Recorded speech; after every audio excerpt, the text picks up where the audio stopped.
ಹಲ್ಲಿಲೂಯ, praise God.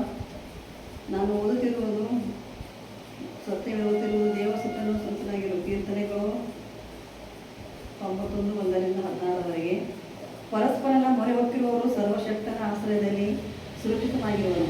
ನಾನು ಯೆಹೋವನಿಗೆ, ನೀನೇ ನನ್ನ ಶರಣನು, ನನ್ನ ದುರ್ಗವು, ನಾನು ಭರವಸೆಯಿಟ್ಟಿರುವ ನನ್ನ ದೇವರು ಎಂದು ಹೇಳುವೆನು. ನಿನ್ನನ್ನು ಬೇಟೆಗಾರನ ಬಲೆಯಿಂದಲೂ ಮರಣಕರ ವ್ಯಾಧಿಯಿಂದಲೂ ತಪ್ಪಿಸುವನು ಆತನೇ. ಆತನು ನಿನ್ನನ್ನು ತನ್ನ ರೆಕ್ಕೆಗಳಿಂದ ಒದಗಿಸುವನು. ಆತನ ಪಕ್ಕಗಳ ಮರೆಯನ್ನು ಆಶ್ರಯಿಸಿಕೊಳ್ಳುವಿ. ಆತನ ಸತ್ಯತೆಯು ನಿನಗೆ ಕೇಳಿಯೂ ಗುರಿಯೂ ಆಗಿದೆ. ഇരുಳಲ್ಲಿ ಭಯಪಡಿಸುವ ಯಾವುದಕ್ಕೂ, ಹಗಲಲ್ಲಿ ಹಾರಿ ಬರುವ ಬಾಣಕ್ಕೂ, ಕತ್ತಲಲ್ಲಿ ಸಂಚರಿಸುವ ವಿಪತ್ತಿಗೂ, ಹಾನಿಕರವಾದ ಮಧ್ಯಾಹ್ನದ ಕೇಡಿಗೂ ಅಂಜ ಕಾಣಲಿಲ್ಲ. ನಿನ್ನ ಮಗ್ಗಲಲ್ಲಿ 1000 ಜನರು, ನಿನ್ನ ಬಲಗಳಲ್ಲಿ 10,000 ಜನರು ಸತ್ತು ಬಿದ್ದರು, ನಿನಗೆ ತಟ್ಟದು. ನೀನು ಅದನ್ನು ಕಣ್ಣಾರೆ ಕಂಡು ದುಷ್ಟರಿಗೆ ಪ್ರತಿದಂಡನೆ ಉಂಟುಂಬುದಕ್ಕೆ ಸಾಕ್ಷಿಯಾಗಿರುವಷ್ಟೇ.